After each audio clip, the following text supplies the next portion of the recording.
5 verschiedene Packungen, 5 verschiedene Farben, eine sehr hohe Saugleistung. Das sind die Megamax von North Shore und die schauen wir uns heute mal etwas genauer an. Und damit hallo zu Kibis zu Clips. Manchmal ist selbst die Saugstärke der bei uns sehr beliebten Betadry nicht saugstark genug. Die Betadry haben wir übrigens auch schon getestet, die könnt ihr euch hier in dem Video nochmal angucken, wenn ihr das wissen möchtet. Aber wenn das eben nicht genug ist, dann kommen oft nur Windeln in Frage, die bunte Motive haben und damit eben nicht für jeden geeignet sind. Als gute Alternative haben sich in den letzten Jahren immer wieder die Megamax von North Shore herausgestellt, denn diese Windeln gibt es in ganz klassischen Farben wie weiß, schwarz, blau oder eben auch pink oder rosa, wie man es auch möchte, und hier dem sogenannten Tie-Dye, das ist also so eine Art Batik-Muster. Da finden die Menschen die passende Farbe oder das passende Design, die eben etwas neutraler möchten, aber nicht auf die hohe Saugleistung verzichten können. Bis auf die Farbe der Folie sind die Windeln übrigens exakt gleich, deswegen beschränken wir uns in unserer Review heute auf eine Farbe, schauen uns aber gleich auch alle anderen Farben einmal kurz an, machen jetzt aber hier mal ein bisschen Platz, denn 5 Packungen sind ein bisschen viel im Bild. Ihr habt es eben im Bild schon gesehen. Auf jeder Verpackung sind immer die Windeln abgebildet in der jeweiligen Farbe, die ihr also erwerbt, und habt hier die Übersicht der jeweils anderen 4 Farben. Also hier in dem Fall ist es die blaue Windel und weiß, pink, Black und Tie-Dye sind zusätzlich noch abgebildet, einfach, dass ihr einen guten Überblick habt. Darüber hinaus habt ihr hier auf der Rückseite noch die Punkte, die der Hersteller als die Vorteile dieser Windel angibt. Die schauen wir uns natürlich in diesem Video an und prüfen, ob es auch wirklich Vorteile sind. Auch auf der Vorderseite haben wir hier diese Vorteile nochmal in aller Kürze. Hier haben wir die Menge. Wir sehen, dass es für die Nacht und den Tag geeignet ist, für Frauen und Männer gleichermaßen. Also es ist eine komplette Universalwindel in dem Sinne, aber eben in der hohen Saugleistung. Größe haben wir hier in unserem Beispiel die M. Es gibt diese Windeln allerdings auch in der Größe Small, in der Größe Medium natürlich hier, der Größe Large und auch in der Größe X-Large. Hier oben haben wir noch den Punkt 12 Stunden. Das heißt also, diese Windel sollen laut Herstellerangaben bis zu 12 Stunden getragen werden können. Das ist der hohen Saugleistung geschuldet, liegt aber natürlich auch immer in der jeweiligen Praxissituation, denn nicht immer sind 12 Stunden immer gleich. Oben ist darüber hinaus nichts Spannendes zu sehen. Wir sehen hier ein schöner Haltegriff, der auch stabil ist, also nicht abreißt. Das ist ganz gut. Und auf der Seite haben wir noch ein bisschen Marketingtext und die Möglichkeit, sich anzuschauen, wie man die Windel anlegen soll. Abschließend zur Verpackung. Die Windeln sind hier relativ stramm drin, aber es ist nicht so eng, dass man sie nicht gut rausbekommen würde. Und wir erzählen das ja immer, wo muss man das aufmachen, um es vernünftig rauszubekommen. In dem Fall ist es auch wieder die Unterseite. Die Folienverpackung ist auch relativ dick, das heißt, man muss schon ein bisschen arbeiten, um es aufzukriegen, aber wenn es dann einmal auf ist, dann ist es ja sowieso erledigt.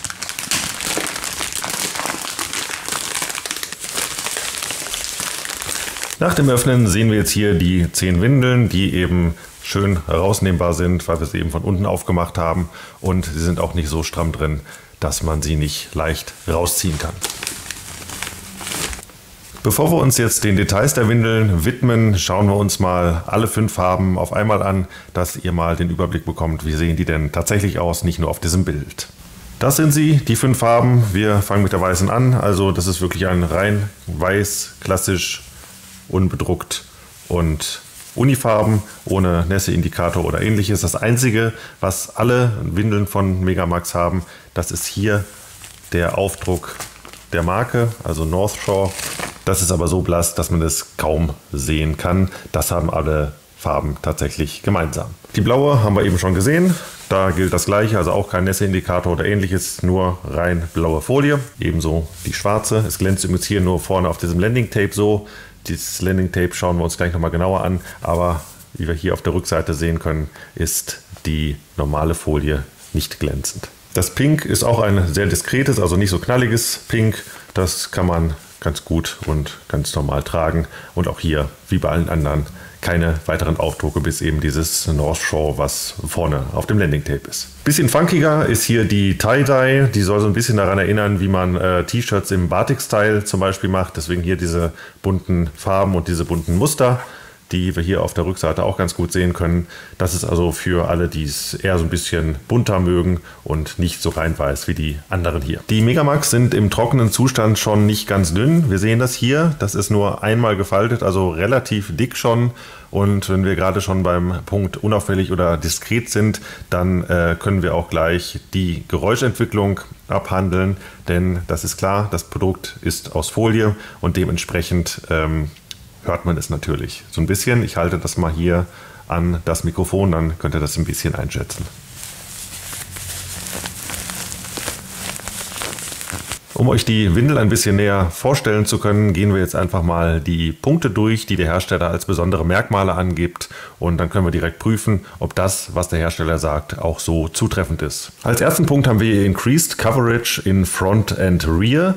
Das bedeutet frei übersetzt, dass wir eine sehr große Zone haben, vorne und hinten, die Flüssigkeit aufnehmen kann, also etwas breiter als das bei normalen Windeln oft der Fall ist. Diesen ersten Punkt können wir direkt bestätigen. Ihr seht hier, die Windel ist tatsächlich im hinteren Bereich und auch im vorderen Bereich deutlich breiter, was das Saugkissen angeht. Auch in der Mitte ist es relativ breit. Das ist dann von Vorteil, wenn ihr diese Windel zum Beispiel in der Nacht tragen wollt und seitlich liegt.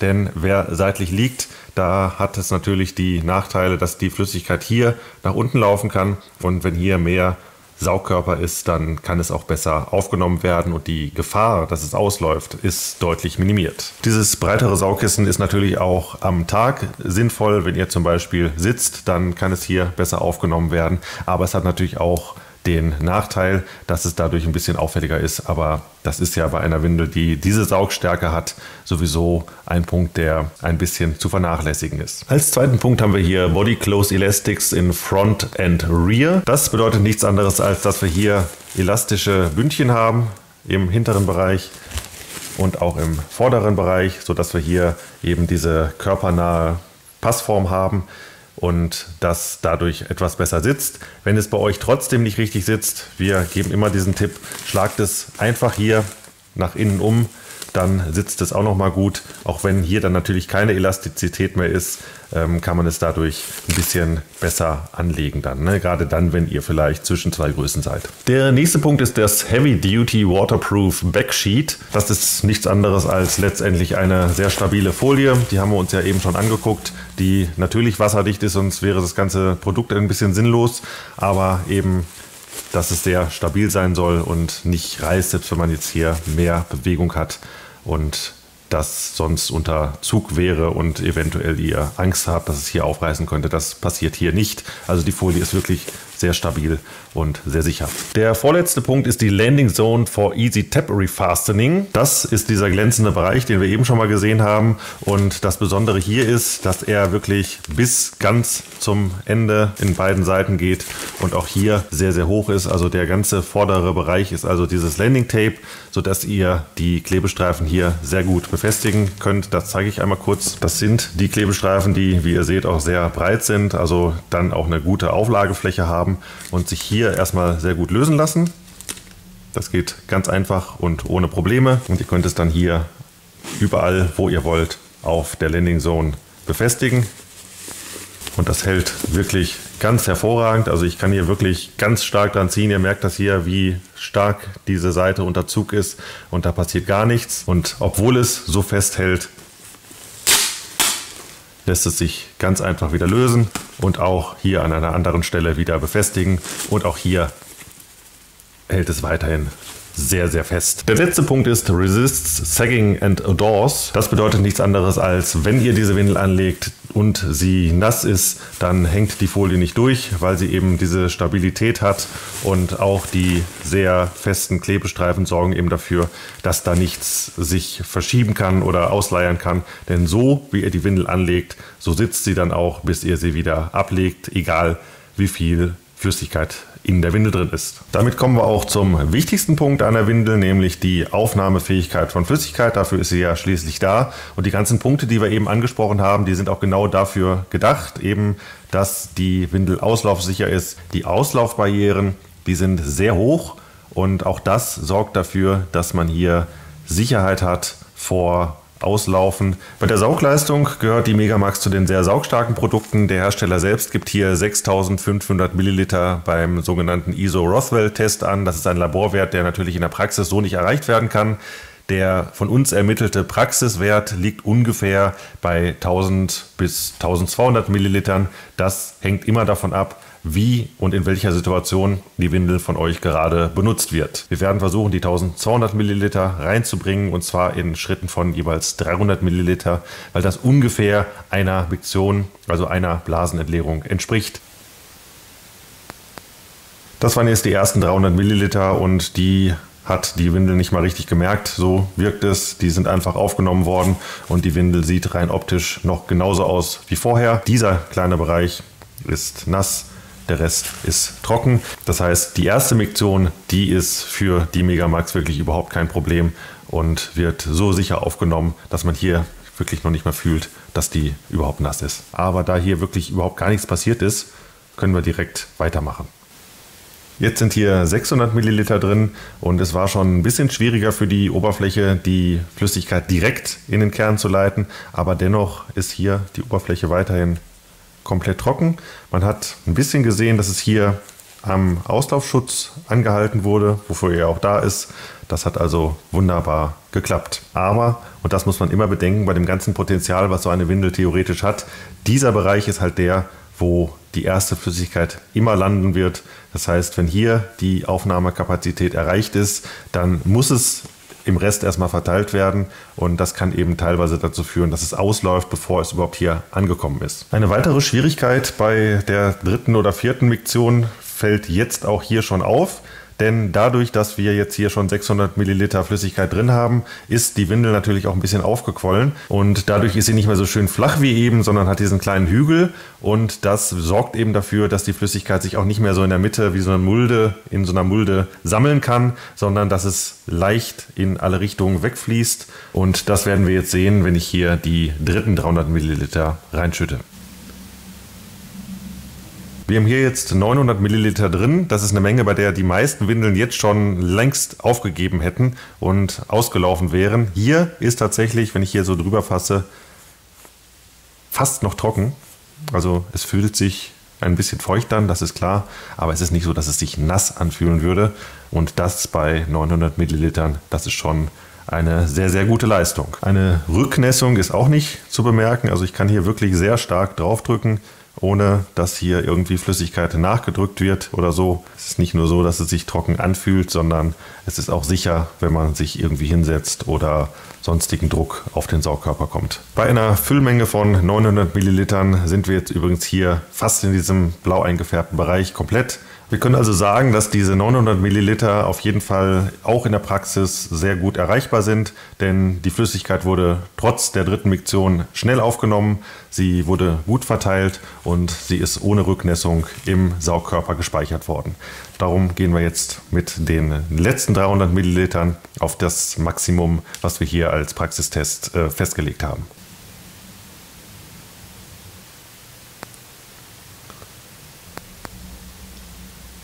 Hier sind jetzt 1200 Milliliter drin. Wir haben schon beim Einfüllen der Flüssigkeit gemerkt, dass es nicht mehr ganz so gut aufgenommen wurde direkt in der Mitte, weil hier natürlich dieser Hügel ist. Es ist aber in die Seiten und nach hinten geflossen und ist da ganz schnell aufgenommen worden. Also wir haben weiterhin hier und hier das erste Mal Flüssigkeit.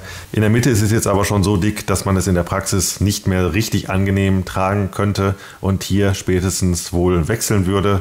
Wenn ihr also Voraussetzungen habt und vielleicht sogar so irgendwie lauft, dann kann es durchaus sein, dass noch deutlich mehr reingeht.